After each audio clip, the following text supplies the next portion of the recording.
Olá a todos, bem-vindos a mais este Magic Sem Segredos. Hoje a edição número 13 do nosso encontro regular para falar a respeito de assuntos da comunidade Magic e do mundo Magic. Meu nome é Manuel Frederico, sou evangelista de tecnologia Magic aqui da Magic Brasil e hoje a gente vai estar abordando a respeito do Magic XPI e do que a gente chama de direção defensiva, que trata dos cuidados importantes que nós devemos ter nos projetos que nós criamos com o Magic XPI. Sejam todos bem-vindos e espero que vocês gostem. Eu vou iniciar a apresentação compartilhando a minha tela. Só um minutinho aqui que eu vou fazer o compartilhamento. Acredito que agora vocês já estão enxergando a minha tela. E hoje nós vamos falar de direção defensiva em projetos de integração. Inicialmente, para aqueles que estão nos conhecendo hoje, a Magic é um fornecedor global de tecnologia e plataformas para desenvolvimento e integração de aplicações. Nós estamos no mercado há mais de 30 anos. A Magic ela está presente na Nasdaq, que é uma das primeiras empresas estrangeiras a participar da NASA. Nós temos hoje mais ou menos 14 escritórios mundiais e estamos presentes em mais de 50 países. Nos países que nós não temos um escritório próprio, né, o branch, a gente está presente através de distribuidores oficiais da Magic. Temos alianças estratégicas com importantes fornecedores de tecnologias no mundo inteiro, né? A gente pode citar aí o Cigam, o Sugar CRM, SAP, Microsoft. E nós, através dessas alianças estratégicas, nós somos reconhecidos como parceiros de integração dessas empresas, dessas tecnologias. Então, vamos falar agora, vou apresentar rapidinho a plataforma de integração Magic XPI. Quando a gente fala de Magic XPI, nós estamos falando de uma arquitetura abrangente de tecnologia para integração e automação de processos. Então, a nossa suíte Magic XPI, ela provê uma série de adaptadores e conectores que permite que a gente crie projetos de integração, converse com mais diferentes sistemas, como, novamente, Oracle, SAP, Cigam, Google, Microsoft, e também com tecnologias, né? A gente está falando aí de acesso à tecnologia .NET, tecnologia Java, conectores para bancos de dados, tudo que é necessário para funcionar como um middleware de integração entre sistemas, a gente oferece dentro da arquitetura do Magic XPI. Então, a nossa suíte, ela provê um conjunto de produtos. Nós temos, basicamente, são 3 produtos, o Magic XPI Studio, o XPI Monitor e o XPI Server. E, acoplado a esses produtos, nós provemos também recursos muito interessantes para facilitar, otimizar e possibilitar que a gente crie projetos de integração de uma forma ágil, eficiente e que a gente venha ter um trabalho bem sucedido no nosso projeto. Quando a gente fala de desenvolver projetos de integração com o Magic XPI, o que a gente oferece, né, através dos nossos produtos, é a possibilidade de nós criarmos um projeto de integração totalmente gráfico, liberando o desenvolvedor da necessidade de escrever códigos, né, e o objetivo disso é justamente prover facilidade e agilidade nesse desenvolvimento. Nós oferecemos conectores que encapsulam toda a complexidade da tecnologia com a qual eles estão conversando, através de wizards gráficos, uma interface muito limpa, muito intuitiva, né? E o conector, ele guarda dentro de si toda a complexidade tecnológica para executar aquela atividade e ele libera para o desenvolvedor uma interface gráfica fácil para que ele possa programar sua atividade rapidamente e com isso também ter um projeto que é concluído em menos tempo e de forma mais fácil, que é um dos principais objetivos, né, que a gente tenta alcançar quando utiliza o Magic XPI. Nós somos parceiros de várias empresas e tecnologias, né? E quando a gente tem então o nosso projeto de integração e vai poder executá-lo, né? Nós vamos executar nossa integração usando o executor, que é o XPI Server. O que a gente está oferecendo também é um servidor de alta performance. A gente oferece tecnologia in-memory data grid, né? Com isso, nós estamos disponibilizando robustez e escalabilidade, ou seja, a gente consegue prover um servidor que é robusto e que é altamente escalável e elástico, né? Nós podemos crescer a capacidade de processamento ou encurtar essa capacidade de processamento de forma bastante fácil e dinâmica. Clusterização, né? Nós podemos montar uma rede de servidores Magic XPI Server para executar um ou mais projetos de integração e tendo essa rede funcionando como um único servidor, como um grande servidor, né, através dos seus clusters. Nós temos gateways nativos para diversos servidores de bancos de dados, conectores homologados, então a gente está falando aqui de interface homologada para acessar API de SAP, JDE, Dynamics, Salesforce, SharePoint e vários outros sistemas de mercado. Então, essa foi uma breve introdução do Magic XPI, né, para aqueles que estão conhecendo a nossa plataforma agora. E a partir de agora, então, a gente vai começar a apresentação com foco exatamente no tema que nós queremos abordar hoje, que é a direção defensiva em projetos de integração. Você que está acompanhando essa apresentação e tiver qualquer tipo de dúvida, vá até o post do nosso blog Magic Software Brasil, registre sua pergunta lá, especialmente se você estiver acompanhando esse vídeo por outro canal, por exemplo, diretamente pelo YouTube. É interessante que você coloque a sua pergunta no post do blog da Magic Brasil, porque ela vai ser respondida mais rapidamente. É o local onde a gente monitora os comentários, então sua pergunta não vai acabar sendo perdida porque você colocou ela num lugar diferente. Tá? Então, coloque a sua pergunta durante a apresentação que você tiver. Qualquer dúvida você já pode ir colocando e ao final a gente vai responder se tiverem lá, e também vai ter um espaço para que você possa fazer novas perguntas caso tenha interesse. Por que direção defensiva? A direção defensiva possui 5 elementos que são essenciais: conhecimento, atenção, previsão, decisão e habilidade. Direção defensiva é, na verdade, um nome um pouco provocativo que a gente buscou para essa apresentação de hoje, porque a nossa intenção é abordar e enfatizar a questão dos cuidados que a gente precisa ter quando se está fazendo um projeto de integração.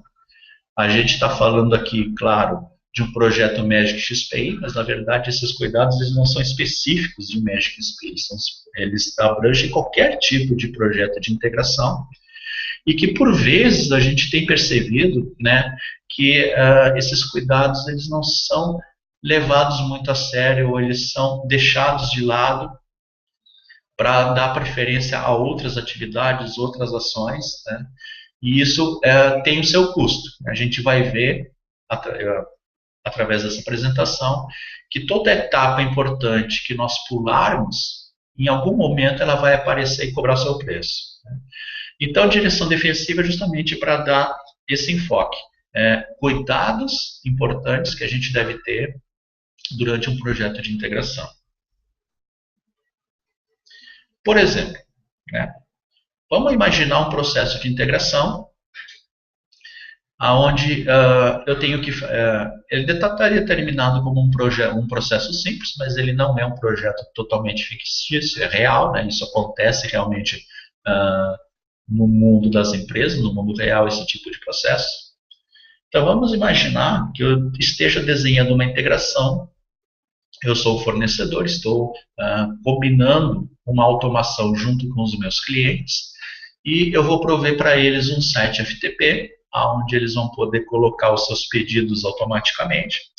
E no momento que eles colocarem esses pedidos, eu vou, de forma automática, já processar esse pedido para pular, né, várias etapas e vários delays que um processo manual de pedido pode ter. Então, vamos supor que eu tenho essa definição, vai ser através de um site FTP, poderia ser através de um site de e-commerce, enfim. O trigger do processo não é totalmente relevante aqui. Aí eu tenho o objeto da integração, que é o meu pedido, e eu necessito, então, registrar esse pedido no meu CRM, que é um software A.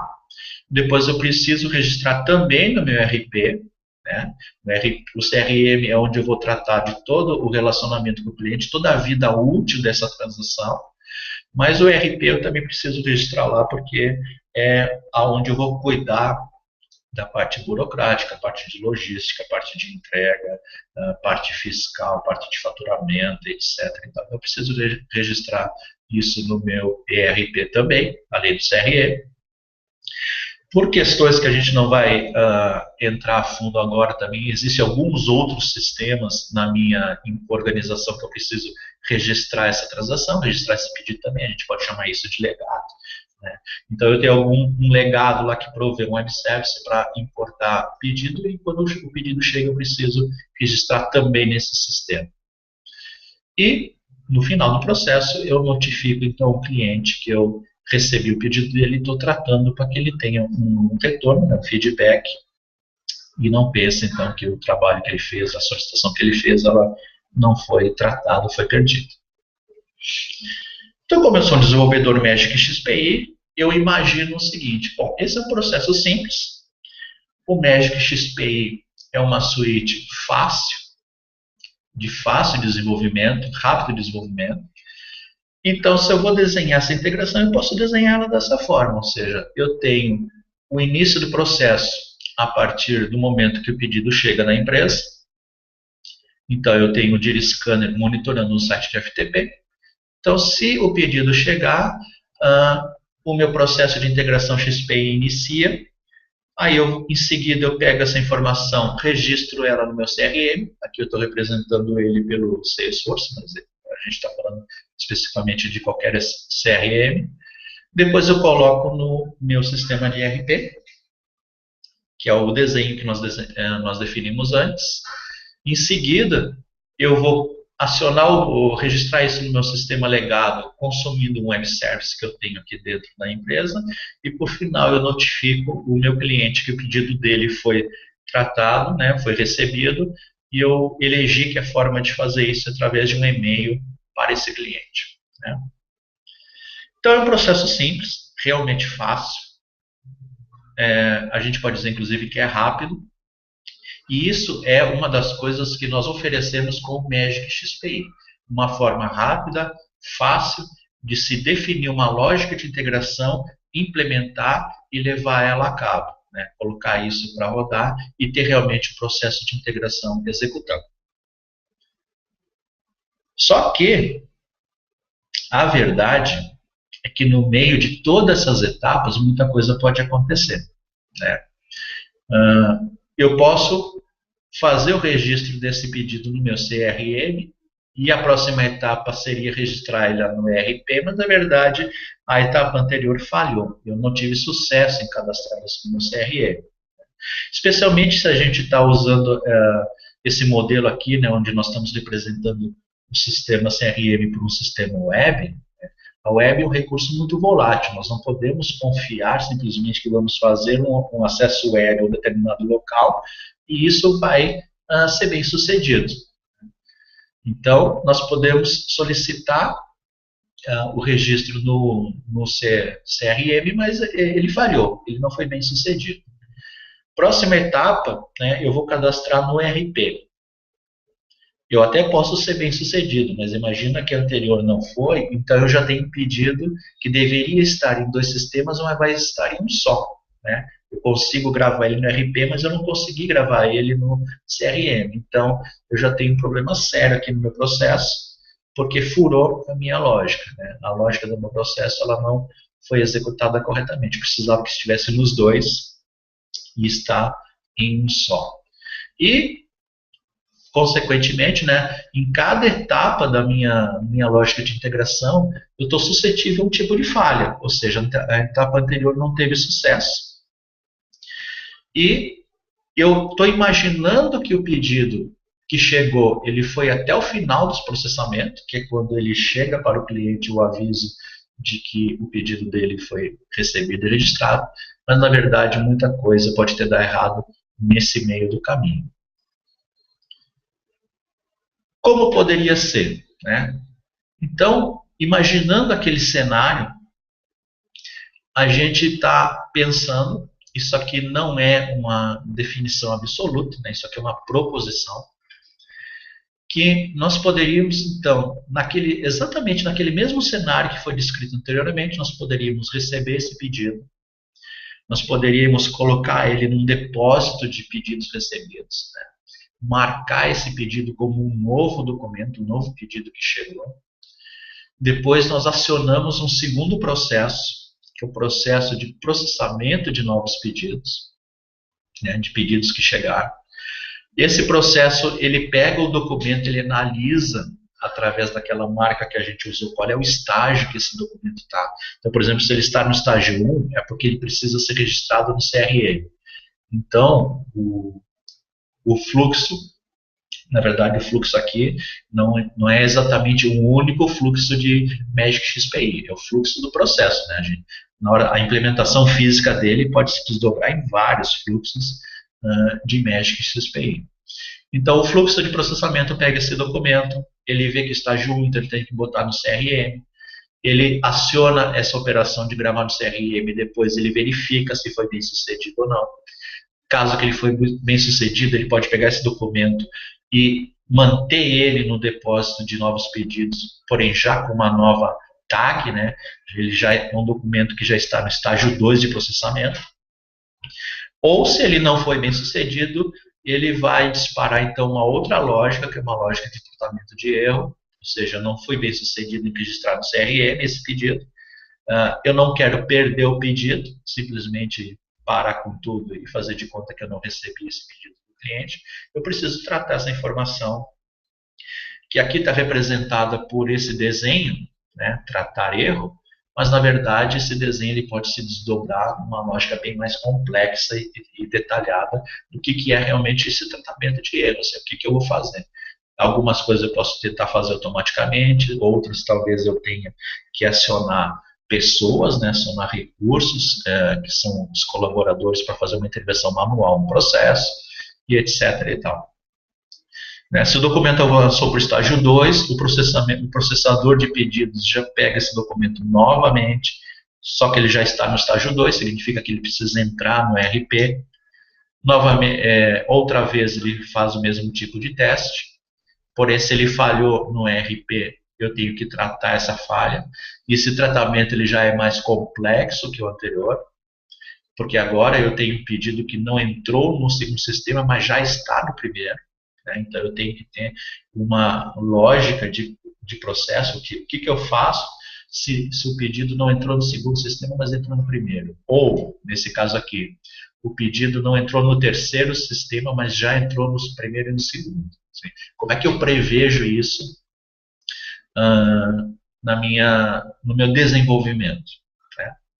Então, a gente está vendo que esse desenho ele faz exatamente a mesma coisa que esse, tá? É exatamente a mesma coisa, porém, há muito mais detalhamento do processo, testes e verificações, tá?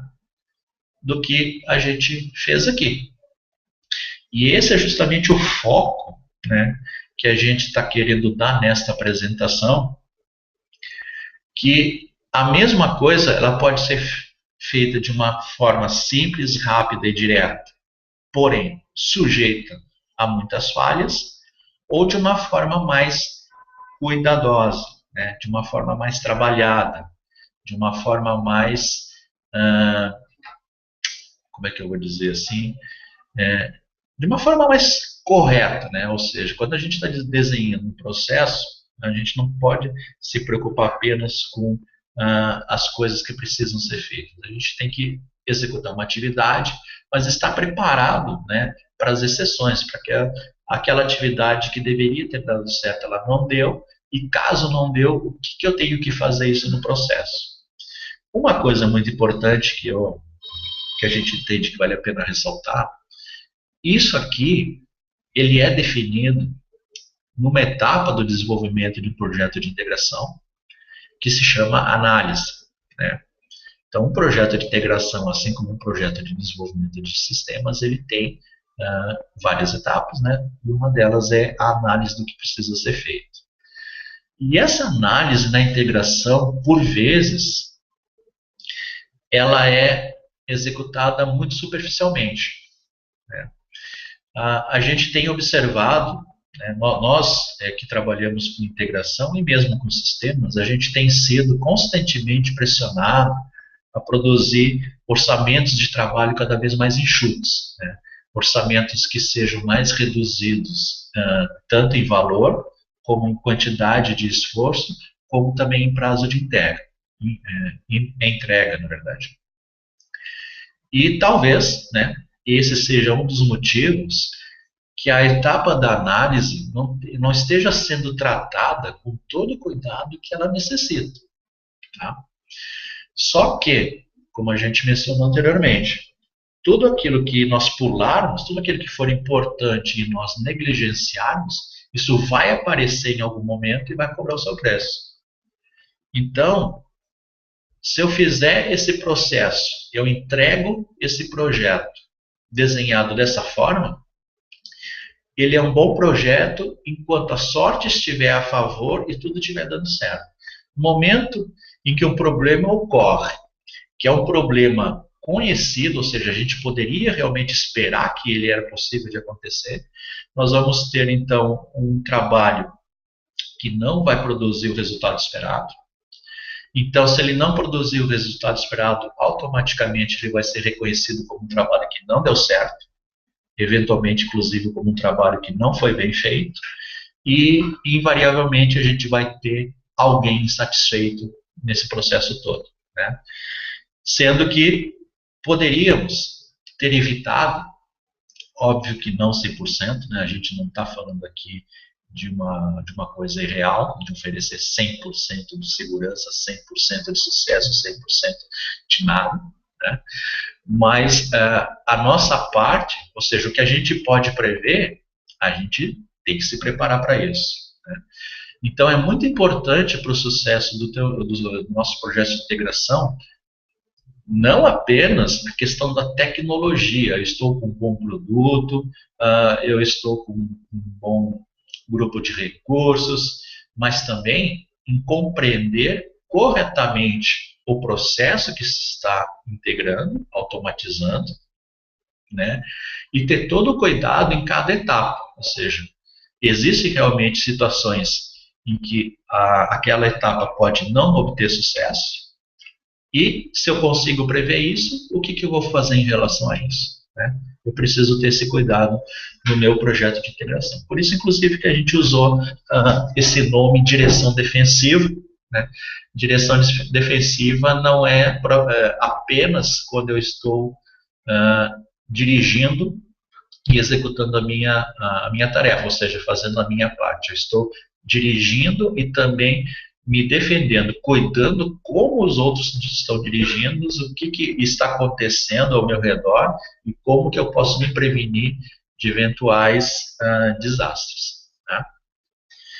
Bom, isso posto, vamos agora olhar o que a gente tem de recurso no Magic XPI para nos ajudar a desenhar um projeto de integração que seja robusto, confiável e menos suscetível às falhas que podem acontecer a qualquer momento.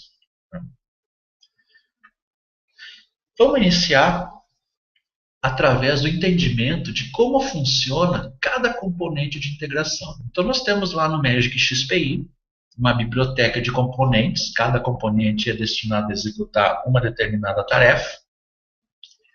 Nós temos componentes específicos para vários tipos de API, acesso a várias tecnologias, inclusive um SDK para criar novos componentes que eventualmente não estejam na nossa biblioteca. Mas todo o componente Magic XPI ele é desenhado da seguinte forma. Ao final da sua execução, ele reporta para o XPI Server, que é o orquestrador do fluxo de integração, se a sua tarefa foi bem sucedida ou não. E ele faz isso através de um sistema de códigos. Né? Então, se ele foi bem sucedido, ele reporta ao XPI Server através de um código de valor 0. Se ele não foi bem sucedido, ele reporta ao XPI um código de retorno maior que 0, ou pelo menos diferente de 0. E aí, determinados componentes vão ter um conjunto de códigos que ele utiliza para tentar ser mais preciso no tipo de erro que aconteceu. Né? Então, por exemplo, se a gente está falando de um componente datamap, ele tem aí um conjunto aí de vários códigos que ele pode retornar, dependendo de qual tipo de erro que aconteceu. Se a gente estiver falando de componente e-mail, são 3 ou 4 códigos que ele retorna. Existem componentes que só tem um código que ele retorna, enfim. Isso não é uma definição fixa. Mas a questão é que, se o componente ele foi bem sucedido na sua tarefa, ele retorna um código 0, do contrário, ele retorna um código diferente de 0.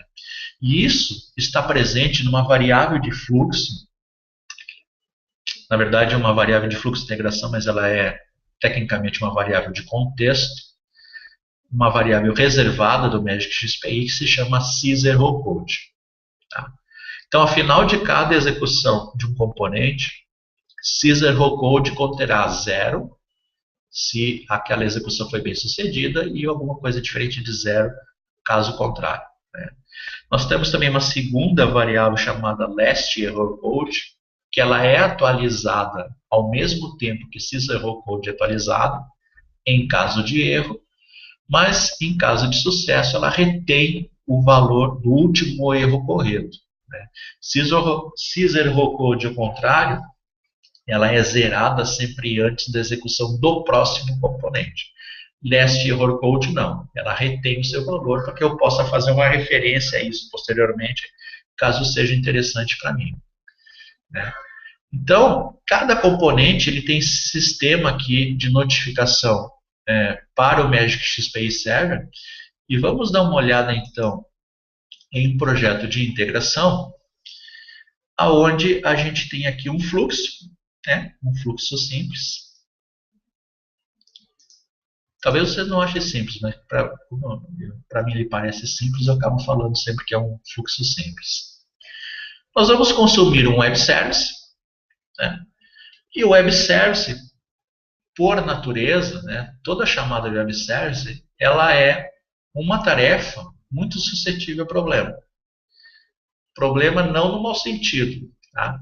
Mas como a gente está falando de um acesso web, a gente tem que considerar sempre que a possibilidade de que esse acesso à internet não obteve sucesso. Né? A gente não pode simplesmente considerar, fiz uma chamada de web service, pego o resultado e vou em frente. Tá? Basicamente, são 3 tipos de erros que podem acontecer quando a gente consome um web service. A gente está dando exemplo aqui de um web service SOAP. Então, nós podemos ter, inicialmente, o acesso àquele servidor não foi possível. Né? Nós temos um problema aí de internet que pode ser local, pode ser no próprio servidor, ou pode ser, de repente, no provedor que provê o canal de comunicação entre esses 2 sistemas. Mas, enfim, não se conseguiu chegar até o servidor onde estava esse serviço para acionar o serviço. Então, esse é um tipo de problema muito comum. Um outro tipo de problema que também é razoavelmente comum é a gente conseguiu chegar até o servidor, mas ele não deu a resposta esperada. O Web Service SOAP ele parte do princípio que eu estou enviando um XML, uma estrutura específica, rígida, que a gente chama isso de envelope SOAP, e que eu vou obrigatoriamente receber um XML, que também é um envelope SOAP, como retorno. Infelizmente, isso nem sempre é verdade, né? Dependendo do tipo de servidor, dependendo do tipo de problema que eu tenho nessa comunicação, eu posso acabar recebendo um HTML, né? Um documento que, em outro formato que não é SOAP, eu recebo um HTML do servidor informando, por exemplo, que eu não tenho acesso a esse site, ou que aconteça qualquer outro tipo de problema. Como a resposta ela é totalmente diferente do padrão que o protocolo esperava, a minha chamada não é bem sucedida, ele simplesmente não consegue entender o que está retornando, né? Então, essa situação bastante comum. E uma outra situação também, né, um terceiro tipo de problema que a gente pode enfrentar com um web service SOAP, na verdade a chamada foi bem sucedida, eu cheguei até o destino, e o sistema decidiu que por A mais B lá ele não era capaz de executar a tarefa que eu estava solicitando, ele retornou uma estrutura que a gente chama fault, né, SOAP fault, me informando exatamente, olha, eu não fiz a tarefa que você pediu para fazer. Eu chego até o sistema, ele está obedecendo os protocolos de mensagem, mas ele retorna uma estrutura fault dizendo eu não tive sucesso em fazer o que você solicitou. Então, são 3 tipos de problemas que nós podemos enfrentar quando a gente consome um web service SOAP. E, importante, nós podemos consumir um determinado web service 380 vezes e, aleatoriamente, obter sucesso em 370 e insucesso em 10 dessas vezes, né? Então, nós não podemos assumir que faz 3 semanas que eu utilizo esse web service, não tem problema, e agora, de repente, parou de funcionar. Isso não poderia acontecer. Não, poderia acontecer sim, né? É um recurso volátil, eu posso ter N situações, até mesmo quando o próprio provedor do serviço não foi cuidadoso e mudou alguma coisa na sua estrutura. Enfim, eu posso sim ter um sistema que eu acessar um web service com sucesso há muito tempo e de repente ele parou, né? Aí o pessoal fala parou do nada. E é do nada mesmo que essas coisas acontecem, né? Então eu tenho aqui um exemplo que eu estou consumindo um web service, eu defini que isso aqui é um ponto de atenção na integração, e eu preciso pegar esse retorno, né, e dar um tratamento a esse retorno do web service. Porém, eu estou fazendo um teste, justamente com o Caesar Row Code, ou seja, eu estou testando se a chamada foi bem sucedida. Se a chamada foi bem sucedida, eu sigo por essa sequência de integração para chegar até aqui, que é o meu objetivo nessa integração. Porém, se ela não foi bem sucedida, o Magic XPI Server desloca o funcionamento do fluxo para o lado direito e eu vou fazer então uma coisa diferente em função de não ter sido bem sucedido na minha chamada de web service, né? Claro que aqui na demonstração eu estou simplesmente fazendo um print da informação. Observe que no print, que eu quero realmente informar o código do erro, eu uso o last error code aqui, ó. Mas no teste eu uso o Caesar Row Code. Por quê? Se eu tentar usar o Caesar Row Code aqui, ele vai estar zerado, porque por definição, Caesar Row Code ele é zerado sempre antes da execução do próximo componente. Então deu erro, só que na hora que eu fui imprimir isso na tela, essa variável já estava zerada, eu já não tenho mais a informação do erro. Se eu usar o last error code aqui, até funciona, né? Porém, ele pode estar vindo carregado de um erro anterior, né, que não exatamente na chamada de web service. Eu posso ter tido um erro numa etapa anterior, que atualizou o last error code, tá? E a etapa seguinte obteve sucesso, porém, quando ele chegou nesse teste, como ele não é resetado na execução de cada componente, ele ainda está carregado, vamos dizer assim, né, com a sujeira do erro anterior. Então, esse tipo de cuidado é importante. A gente pode ter como padrão fazer os testes com o Caesar Row Code e usar depois, se eu preciso realmente dessa informação posteriormente para alguma coisa, eu uso o last error code, né? E as suas variáveis irmãs, que são error description, né, que é o detalhe do do erro. Então, aqui nessa chamada de web service, eu estou levando uma informação, recebendo um retorno, eu estou guardando um possível fault retornado pelo seu web service, e caso tenha sucesso, eu venho para cá, executo essa sequência, senão eu venho para cá, faço esse print, e caso o erro seja do tipo fault, eu faço um segundo print. Tá?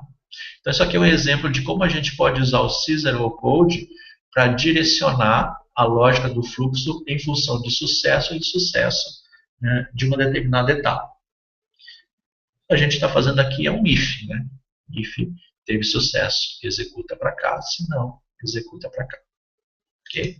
Então, Cicero Code e Lesser Code são duas variáveis que a gente tem disponível para testar o sucesso de cada componente da integração, no meu fluxo de integração. Um outro recurso que nós temos no Magic XPI são diretrizes que nós podemos programar no fluxo para que elas sejam executadas automaticamente em caso de erro. Tá? Então, eu posso pegar, em cada fluxo, existe um repositório para isso, que a gente chama de repositório de erros. Eu determino testes que devem ser executados após a execução de cada componente. E caso o componente se enquadre em alguma faixa que eu especificar aqui, eu defino uma diretriz. Ou seja, automaticamente, o que o gerenciador de fluxo, que é o Magic XPI Server, deve fazer caso o componente X reporte um erro que está entre o limite A e o limite B. Né? Por exemplo, vamos ver isso aqui num fluxo de integração. Eu tenho aqui um outro fluxo que faz exatamente a mesma coisa que esse aqui faz, que é consumir um web service, salvar o retorno em disco. Porém, ele está construindo de uma forma um pouco diferente. Eu não tenho, né, aqui o Error Code, ou seja, não estou fazendo nenhum teste. E eu tenho uma sequência de lógica que, a rigor, ela não deveria ser executada. Por quê? Porque quando eu termino de montar esse envelope SOAP aqui, que eu estou montando a mensagem que eu vou enviar para o servidor, eu tenho duas opções de caminho, sendo que as duas são lineares, né? Aqui a gente já está falando XPI, né? Eu tenho duas opções de caminho, que as duas são lineares e as duas reportam sucesso, ou seja, eu não tenho uma condição, então automaticamente a condição de seleção desse path é true. Se eu tenho dois lineares que retornam true, o Magic XPI ele escolhe sempre o mais da esquerda. Ou seja, ao final dessa etapa, ele vai entrar sempre por aqui. Tá? Então, eu desenhei uma sequência de lógica que, pelas regras do XPI, ela nunca será executada. Porém, aqui no fluxo, eu vou lá no repositório de diretivas de erro e defino uma regra, né, que sempre que um web service retornar um erro, que no caso o componente web service SOAP, ele só possui um tipo de código de erro, que é o 550, eu devo aplicar uma regra automaticamente, que eu posso escolher entre abortar o fluxo, ou seja, o fluxo de integração para naquele componente, não vai mais para frente, não tenta executar mais nada e chega ao seu final. Eu posso ignorar, que é o padrão. Tá? Se eu não coloco nenhuma política de erro, o padrão do fluxo é sempre ignorar os erros ocorridos e seguir para a próxima etapa. E talvez não se atentando para esse padrão, é que muitos talvez estejam derrapando no desenvolvimento aí de fluxos de integração Magic XPI. Mas o padrão do fluxo, se eu não defino nada em contrário, é tentar, deu certo, ótimo, deu errado, paciência, vamos para a próxima etapa. Tá? Restart Flow. Restart Flow é uma opção que eu tenho. Se numa determinada etapa do fluxo acontece um erro que está previsto aqui na minha faixa, eu defino Restart Flow. automaticamente, após esse componente, o fluxo recomeça lá de cima do primeiro componente, né? Ele recomeça esse fluxo. Tá? Então, essa é a opção do Restart Flow. Retry. Retry, como o nome está dizendo, um determinado componente, no caso aqui a gente está filtrando especificamente do Web Service, ele reporta um erro. Se a política é retry, ele tenta de novo, ou seja, ele volta para cima e tenta de novo executar exatamente a mesma tarefa. Ok? Existe um limite de configuração, ou seja, ele vai tentar novamente por quanto tempo? Existe um limite que a gente configura lá nos arquivos de configuração do projeto, que é por quanto tempo ou quantas vezes cada componente pode tentar de novo a sua tarefa. Tá? Mas o retry ele faz exatamente isso, ele tenta outra vez. Eventualmente tem algumas tarefas que eu posso entender, e aí a gente volta novamente na questão da análise.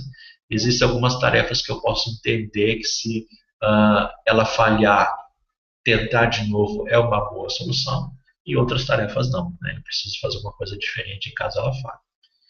E o jump, como o nome também sugere, eu movo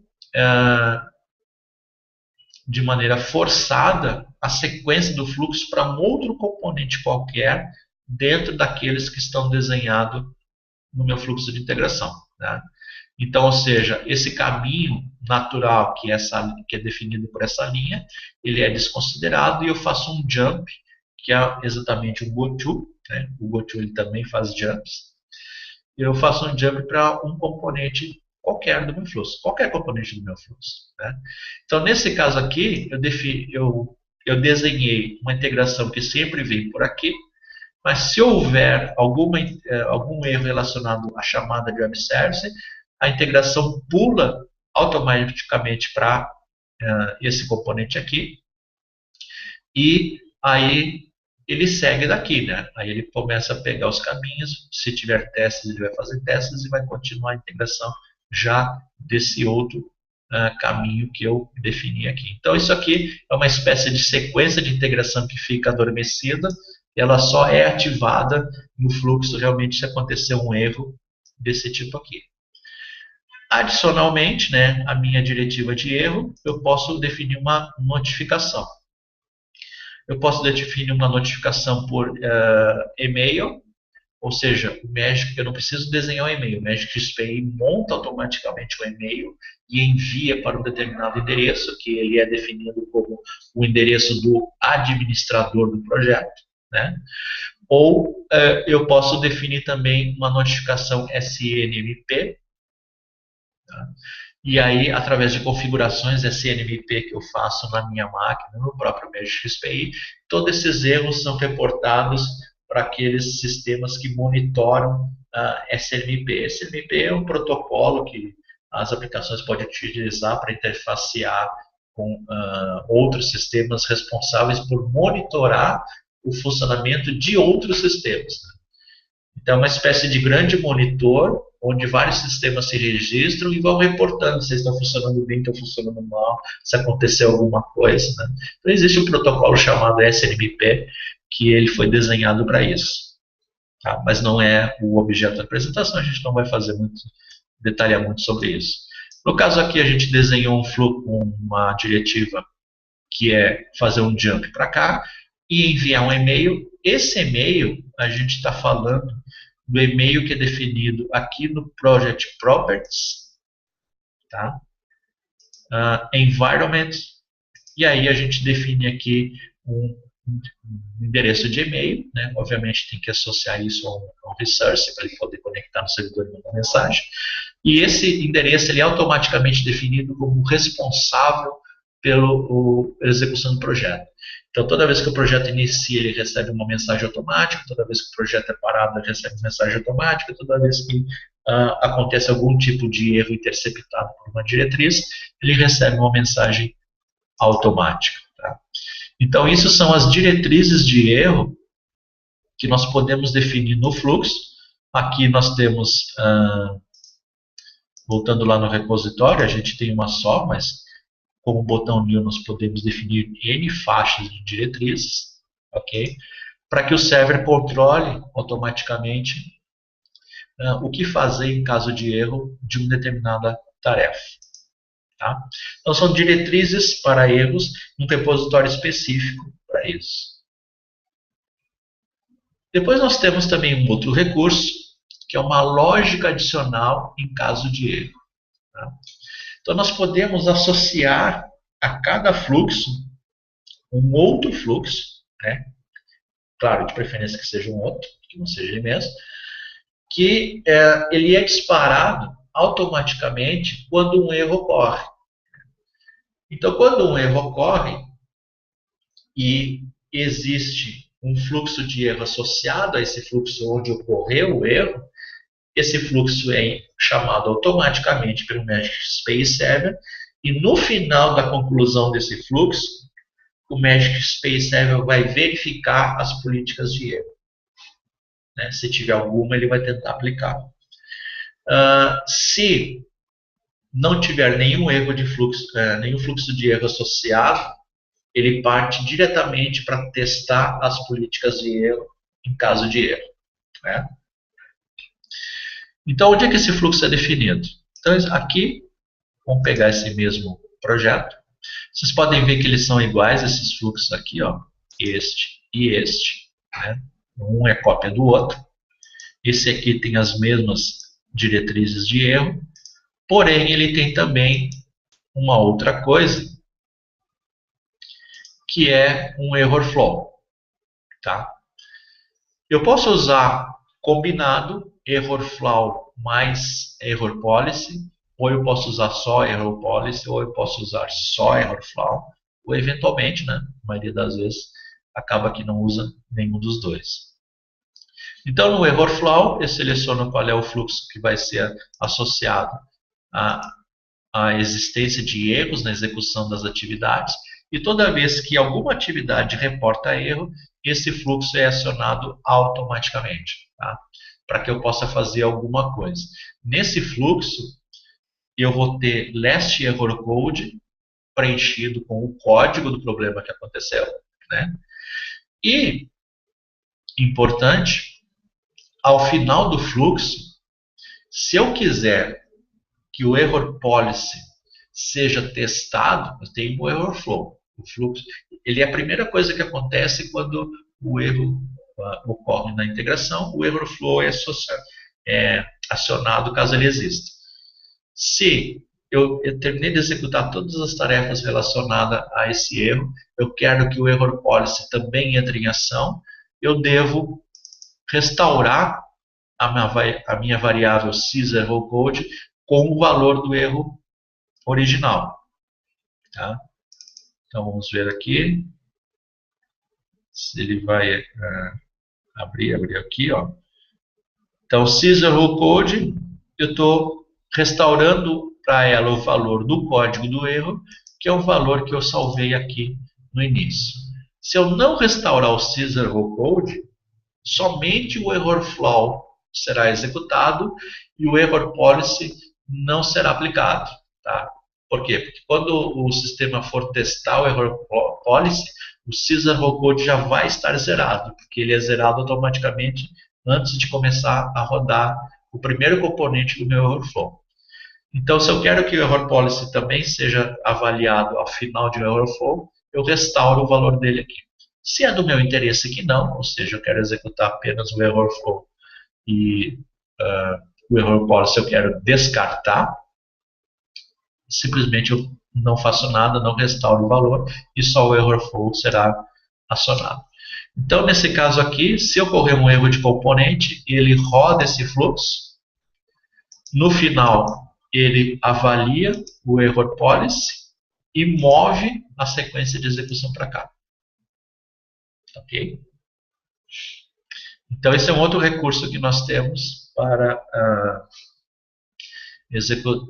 tratamento de problemas, né, de erros que acontecem no fluxo de integração, que é associar uma lógica adicional a um determinado fluxo de integração. Uma lógica adicional em caso de erros. Existe uma outra situação que nós podemos enfrentar num fluxo de integração, né, num processo de integração, que é exceção. A exceção, ela já vai um pouco além do erro, porque a exceção se trata de uma coisa inesperada, né? Então, eu estou imaginando aqui, na minha integração, né, eu estou esperando a possibilidade de que uma chamada de um web service possa não ter sucesso, mas eu não estou contando com uma outra possibilidade que simplesmente a minha thread de execução, ou seja, o meu worker, né, que é quem está executando em background esse fluxo de integração, ele tem algum problema interno e não consiga chegar ao final, né, e não consiga fazer o seu trabalho, não consiga testar mais nada. A gente chama isso de crash, ou seja, ele foi abortado internamente porque houve um problema que impediu que ele continuasse trabalhando no fluxo, né. Isso é uma exceção, ou seja, uma coisa inesperada. Só que o worker, né, ele não trabalha sozinho, ele é monitorado constantemente por alguém acima dele. Hoje a gente está falando do GigaSpace, né, o IMDG, In Memory Data Grid. Quando o worker está trabalhando, antes de começar a executar um fluxo, ele foi até a fila de mensagens do projeto, lá no GigaSpace, avisou que ele estava pegando esse fluxo para tratar, e a partir desse momento ele passou a ser monitorado, ele tem que se reportar constantemente para o seu chefe, dizendo que ele está trabalhando no fluxo, que as coisas estão indo bem, e no momento que acontece um problema que ele para de dar sinal de vida, né? Ou seja, essa thread parou de dar sinal de vida e ela não é mais encontrada no sistema, o seu chefe, o seu gerenciador, ele entende então que esse worker sofreu uma pane e ele não pôde concluir o trabalho. Nesse momento, o Magic XPI vai procurar essa configuração aqui chamada Recovery Policy, né, política de recuperação, que por padrão é none. Tá? Isso é importante. O padrão anone significa não fazer nada. Tá? Então, a thread abortou, o fluxo não chegou no final, tudo bem, vida que segue. Né? Tá na moda agora falar vida que segue. Então, vamos seguir fazendo as outras threads e quando chegar novos triggers a gente inicia e tudo bem. Né? Ou eu posso definir uma política, uma regra para ser aplicada toda vez que essa thread, esse worker, teve que ser abortado e não conseguiu concluir sua tarefa. As opções que eu tenho são abort, ou seja, marca esse fluxo como abortado, ele não vai executar nada adicionalmente, tá? Simplesmente marca ele como abortado. É mais ou menos como se fosse um none, né? Porque as coisas não vão acontecer mais dali para frente, nesse fluxo, nessa instância, mas pelo menos agora já é uma coisa conhecida, ou seja, explicitamente não, tudo bem. O cara morreu, vamos registrar aqui o óbito dele, já é de conhecimento público, tudo bem. Né? Já não é um desaparecido, agora é um morto oficial. Outra opção, restart, ou seja, aquela thread não chegou até o seu final, ela sumiu. Então, tudo bem, vamos chamar um outro worker. Se não tem mais suficiente, a gente cria um novo. Chama um outro worker, ó, meu filho, pega aqui esse fluxo que o outro que veio antes de ti não conseguiu concluir e começa ele de novo, né? Restart começa do início. Então, se por exemplo a gente tiver falando desse fluxo de integração ou qualquer outro, né? O restart é começar tudo do primeiro componente. Perdão. Né? Com a memória do servidor restaurada naquele momento em que o fluxo começou. Então, nós teremos em todas as variáveis de fluxos de contexto zeradas, somente as variáveis de globais terão valor, né? Porque é assim que o fluxo começa. Última opção, terceira opção, Save Point. Save Point é o seguinte, ele é similar ao Restart, ou seja, eu estou dizendo que eu quero reiniciar esse fluxo, porém não propriamente, tá, do início. Eu não quero que ele reinicie do seu primeiro componente. Eu quero que ele reinicie de um determinado ponto conhecido, né, da sua execução. E esses pontos conhecidos, que são os save points, eu defino quando eu estou desenhando o meu fluxo de integração. Então, quando eu tenho um fluxo com uma política save point, automaticamente cada componente ele libera para mim essa configuração que permite eu dizer se esse cara é um save point do meu processo, um save point do meu fluxo. Ou seja, antes de executar esse componente, o XPI Server guarda toda a informação desse fluxo. A gente está falando aí, inclusive, de variáveis de fluxo de contexto. E, bom, até aqui a situação era conhecida. Se der algum problema, a gente consegue recomeçar daqui. Aí eu estou executando outras atividades, aqui eu marco um outro save point, ou seja, se eu chegar até esse ponto de execução, eu tenho um novo cenário, né, um novo save point, e qualquer problema que ocorra, eu já consigo recomeçar daqui. Eu não preciso ter que recomeçar daqui. Né? E aqui eu tenho um outro também. Eu usei esses três aqui justamente para exemplificar os pontos que a gente pode escolher onde bota o save point. Novamente, né, vamos falar de análise. Eu preciso analisar o processo e ver de onde que eu posso recomeçar. Eu não posso recomeçar simplesmente de qualquer lugar. Né? O processo pode ficar inconsistente se eu começar de qualquer lugar ou recomeçar ele do início. Então eu preciso analisar o processo, entender o processo e identificar se eu posso recomeçar e de onde eu posso recomeçar. Então aí eu escolho os locais corretos de colocar o save point. Então, se der um problema nesse cara aqui, a ideia é que recomece daqui. Se der um problema aqui, por exemplo, eu já consigo recomeçar daqui. Né? E aqui eu tenho outro que, na verdade, ele começa dele mesmo, né? E ele é a última etapa. Então, essa configuração, Recovery Policy, é justamente para tentar fazer alguma coisa em casos de exceções, que são aqueles problemas que a gente classifica eles como inesperado. Tá? Não estava esperado que acontecesse um determinado desastre que fizesse com que a thread ou o worker chegasse ao seu final e não concluísse o seu trabalho. Né? Então a gente consegue também tentar se proteger um pouco a respeito desse tipo de situações totalmente inesperadas. Adicionalmente a essa configuração, tá? Eu tenho aqui no projeto um Cleanup Recovery Flow, tá?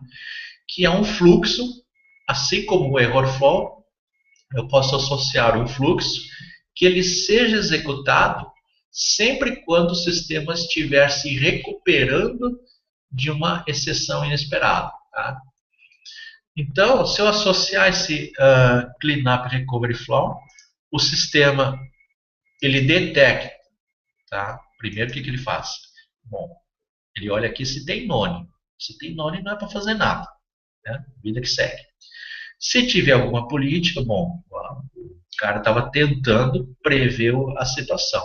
Aí ele executa esse Cleanup Recovery Flow, ao final dele ele aplica a regra, tá? Importante, ele executa e aplica a regra. Ele executa esse Cleanup Recovery Flow totalmente em paralelo, então eu não vou ter nenhum acesso à variável de ambiente, variável de fluxo, variável de contexto, porque é um contexto totalmente novo. Tá? Eu não vou ter acesso a essas informações no Cleanup Recovery Flow. Já quando ele aplica a política do save point, ele restaura o ambiente, e aí eu recomeço com o meu ambiente restaurado. Eu tenho acesso novamente a essas variáveis de contexto e de fluxo como elas estavam no momento do problema. Né? Variável de global, por sua vez, elas estão sempre acessíveis. Ok? Uma coisa importante a respeito do Recovery Policy é que o Recovery Policy ele só é tratado, tá? Só é tratado pelo MEG-XPI, isso faz parte da arquitetura do MEG-XPI, do design do servidor. Ele só é tratado nos membranes. O que são membranes? São os fluxos que iniciaram do zero, né? Ou, para tentar colocar isso de uma maneira mais fácil, são os fluxos que foram acionados ou porque estavam definidos como um auto start, ou porque eles têm um trigger. Esse trigger pode ser o que eu coloquei aqui, ou pode ser um scheduler, né? Ou seja, aquela instância de fluxo iniciou a executar porque havia um scheduler e quando chegou naquela data e hora correta o fluxo começou. Então ele começa do zero, então ele começa como um main branch. Então, política de recuperação nesses fluxos são consideradas. Política de recuperação em subfluxos, o que são subfluxos? Subfluxos são outros fluxos que eu posso ter acionado através do invoke, né? Ou de um datamapper. Eu tenho datamapper com callflow e no meio de um fluxo eu estou chamando um segundo fluxo.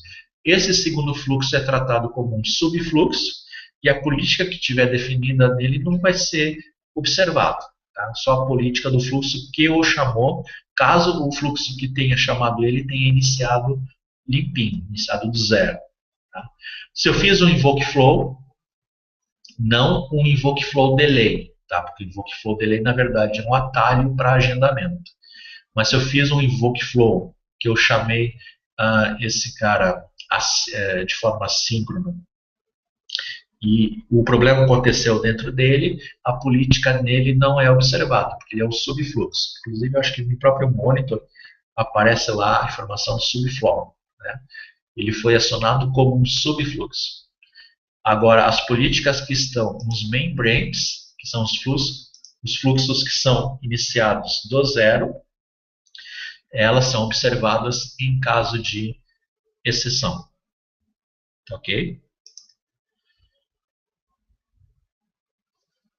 E tudo isso que a gente está mostrando aqui agora, né, importante mencionar, isso está documentado, reforçando novamente aí o convite para que vocês conheçam o Magic Community, conheçam o antigo DevNet Magic. Nós temos uma seção lá chamada Error Handling em Magic XPI, que trata a documentação oficial do produto a respeito desse assunto e aborda todas essas questões que a gente mostrou até agora. Tá?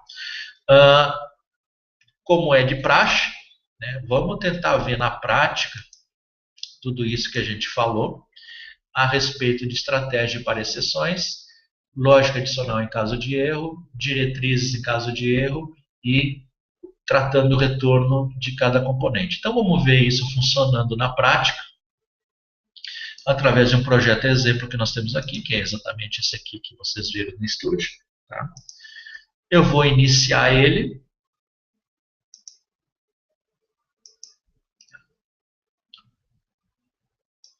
Aqui está o fluxo, né, no meu monitor, eu tenho esse projeto.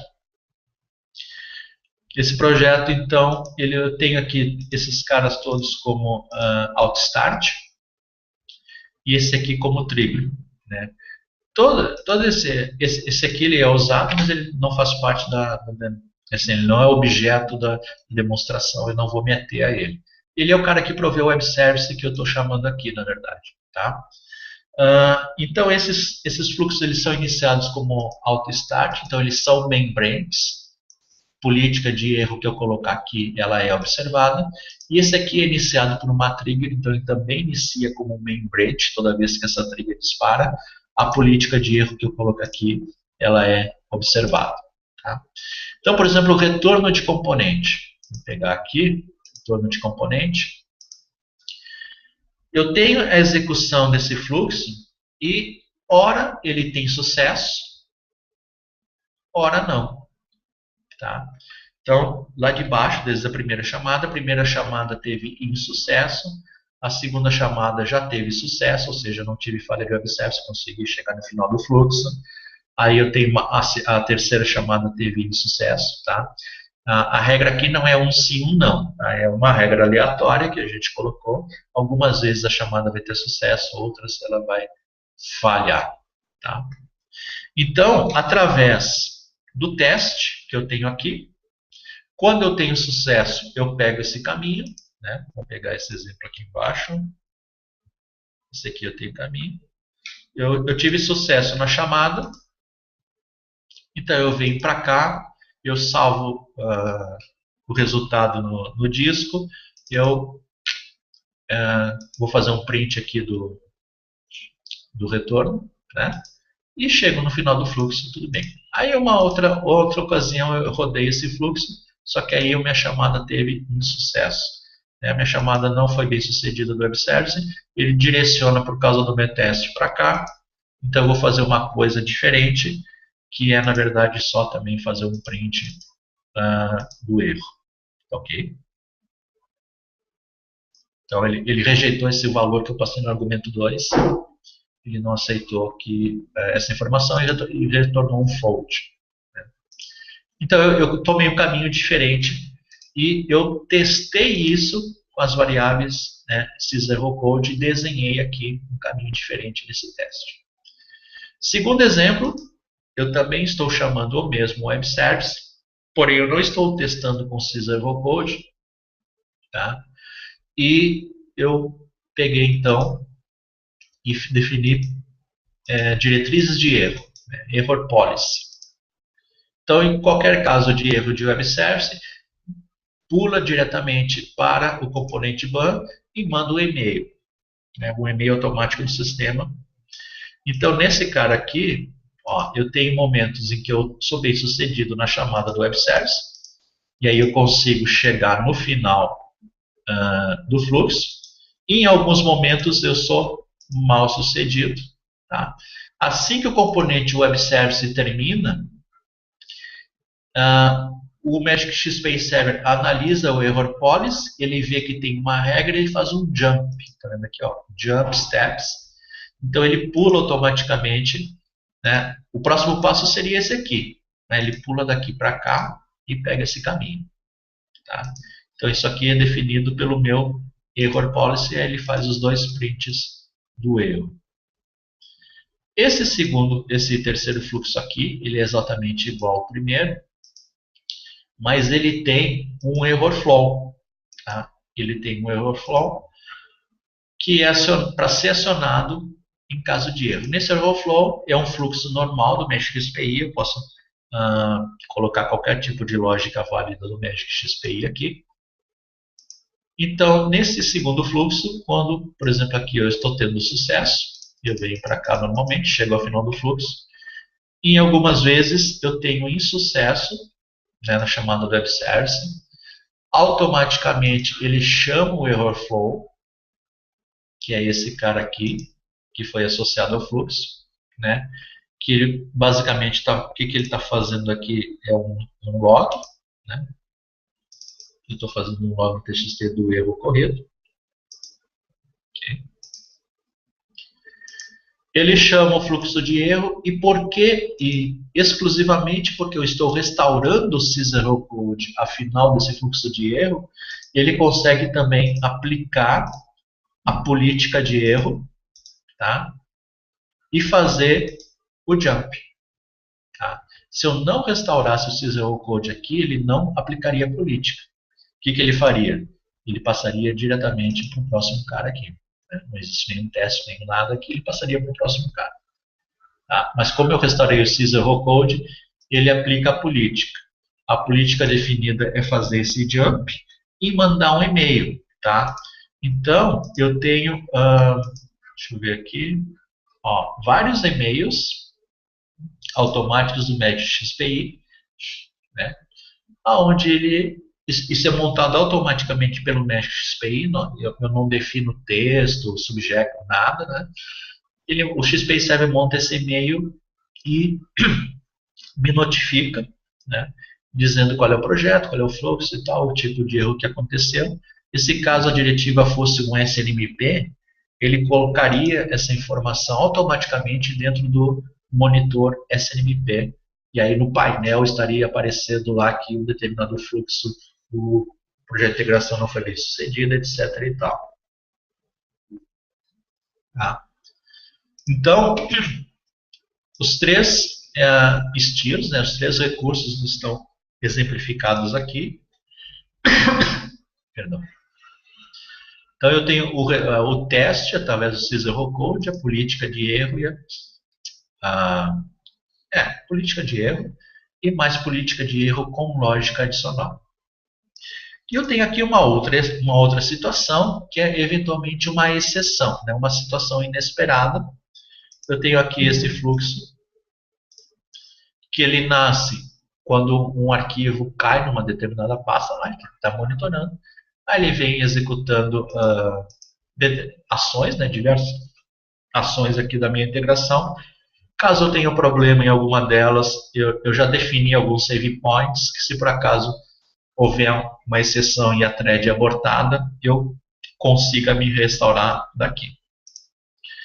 Como exceção é exceção, né, eu posso fazer essa operação normalmente, que é pegar esse arquivo daqui e mover para cá. Tá? Aí o meu fluxo starta. Vamos ver aqui.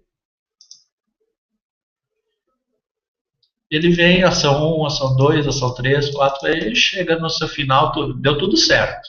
Tá? Mas uma determinada situação aconteceu. Tá? E aí eu vou fazer isso outra vez. Tá?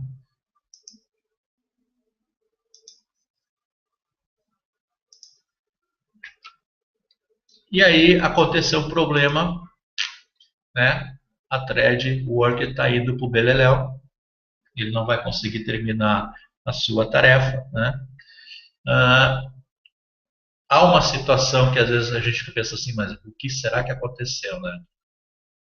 A gente pode estar falando aqui de uma situação inesperada, por exemplo, você chamou uma API de um sistema e dentro desse sistema houve um exception e essa exception foi propagada até o mesh XPI, então aquela thread dele abortou. A gente pode estar falando nesse caso aqui um consumo excessivo de memória. Eu tentei manipular uma quantidade muito grande de memória. Eu estou tentando, nesse caso aqui especificamente, né? A gente, isso aqui é uma situação provocada. Né? Nós criamos uma lógica para provocar o problema. Mas, por exemplo, se eu tentar pegar um arquivo, sei lá, 700, 800 mega e tentar colocar isso num blob, certamente eu vou ter problemas. Né? Mas eu tenho 64 GB de RAM na máquina. Não, mas tudo bem. Eu vou ter problemas porque eu não posso ter uma variável tão grande assim, com tamanho e quantidade de dados, e esperar que isso se movimente de um lado para o outro tranquilamente. Né? Então aqui eu tive um problema, já soou um alarme aqui, eu não sei se vocês viram, que essa thread abortou, e aí automaticamente, tá, ele acionou esse fluxo aqui, que é o recovery. Tá? Ele estava definido aqui como save point e um cleanup recovery flow. Então ele acionou esse fluxo, que ele também não, ele faz apenas aqui um log, tá? Só que é um log diferente, um log de exceção. E como eu tinha mencionado, ele está num contexto totalmente novo, então ele não tem acesso aos dados que existiam no momento que a exceção ocorreu. Então essa variável generic data que estava sendo preenchida aqui, tá? Ela não tem valor aqui dentro do Cleanup Recovery Flow. Tá? Só que após o Cleanup Recovery Flow, nós temos aqui um Save Point Recovered, ou seja, o sistema tentou se recuperar do último ponto seguro que era conhecido, que no caso aqui era o componente ação 3, né? Foi dentro dele que aconteceu o problema. E havia um save point. Qual que era o save point antes do ação 3? É tudo que estava no meu fluxo, no meu contexto até esse momento aqui, antes de executar ele. Porque eu tenho justamente um save point nele. Então, o sistema criou uma nova thread para pegar esse fluxo e executar, restaurou o ambiente dele e recomeçou do ação 3, né, que é o último ponto seguro conhecido. E aí ele executou a tarefa, nesse momento não deu problema, tá? Não aconteceu nada, e ele foi para o próximo passo, depois do passo seguinte, chegou no final do fluxo, né? Nós temos aqui mais ou menos um delay de 2 minutos, entre 11h16 e 11h18, porém nesse tempo, né, as outras threads, os outros works continuaram funcionando normalmente, porque que é o 11h17, por exemplo, porque na verdade o problema foi isolado naquela thread. Então as outras threads não tem nada com isso, os outros works continuam trabalhando normalmente. Ok?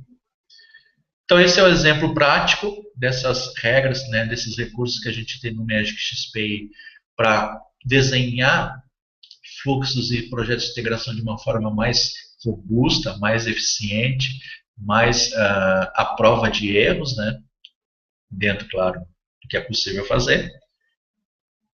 E eu queria então agradecer a vocês aí pela participação, né? Nós chegamos ao final desse Magic Sem Segredos, 13º episódio da nossa primeira temporada. Nós vamos agora passar para a etapa de perguntas e respostas, né?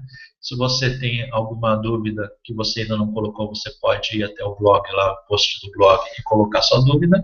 Caso você esteja vendo esse vídeo posteriormente, né, gravado, porque ele foi publicado, assim mesmo você pode ir até o post do blog e colocar a sua pergunta. Tá?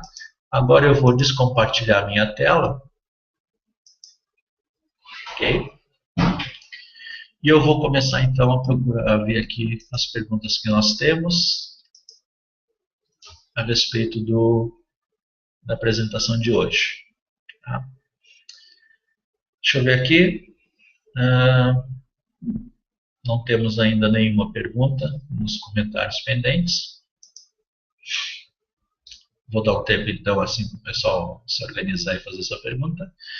E queria então aproveitar e comentar com vocês, né, embora a gente esteja falando aqui de um Magic Sem Segredos XPI, aproveitar a oportunidade nesse momento, informar vocês que mais ou menos 2 semanas, início de agosto, deve estar sendo lançado já foi lançado oficialmente, mas já deve estar sendo disponível para o público o Magic XPA 2.5, tá? Magic XPA 2.5, que a gente até viu um preview dele numa apresentação anterior que nós fizemos, né, a respeito do desenvolvimento para dispositivos móveis. Nós mostramos um preview do que estava vindo no Magic 2.5. Além desses recursos, está vindo uma situação bem interessante, né, um recurso bem interessante, que se chama Mobile Accelerator Framework. Mobile Accelerator Framework é um conjunto de componentes e templates que a gente vai poder adicionar, né, às nossas aplicações mobile, e elas possuem tanto wizards, né, assistentes, como rotinas próprias para fazer atividades que são comuns a aplicações de dispositivos móveis, né? Interface padrão para a gente fazer login no sistema, montagem de menu, montagem de tela principal, né? Sempre voltado a uma interface mobile, porque isso é muito importante. Assim, há um problema hoje em quem está entrando no mundo mobile a respeito de interface, porque ele não está entendendo as diferenças que uma interface de uma aplicação móvel tem em relação a uma aplicação desktop. Então, os desenvolvedores eles estão praticamente só encolhendo as telas do sistema e mantendo o mesmo padrão de interface que eles mantinham nos sistemas de escritório. Tá? Isso é uma coisa incorreta de se fazer quando se entra no mundo mobile. Uma aplicação mobile ela tem um padrão de interface totalmente diferente. É uma forma totalmente diferente do usuário interagir com o sistema. Né? Não é checkbox, combo box e coisas desse tipo assim. Então, esse Mobile Accelerator Framework ele já vem com rotinas e wizards justamente para facilitar tarefas comuns, né, que a gente precisa colocar dentro da aplicação. Ele já tem um wizard que já vai gerar isso para a gente e já otimizado para o mundo mobile. Tá? Então, provavelmente, futuramente a gente vai fazer também sessões Magic Sem Segredos a respeito disso, mas fiquem ligados aí assim que for lançado. A gente vem novamente com mais informações, mas é uma coisa bem interessante que está chegando aí para o mundo Magic XPA. Tá? Deixa eu dar uma olhada aqui novamente a respeito de perguntas. Não, não temos perguntas. Ok. Então, agradecer aí vocês aí a participação online ou posterior, não importa. A todos que participaram desse Magic Sem Segredo, espero que vocês tenham gostado, que a apresentação seja útil para vocês. Né? Ficam todos convidados a continuar nos acompanhando aí nas nossas publicações, no nosso sistema de marketing, para saber quando teremos outras apresentações. Provavelmente daqui 3 semanas a gente já tenha um novo Magic Sem Segredos. Então, todos convidados a continuar nos acompanhando. Obrigado e até a próxima.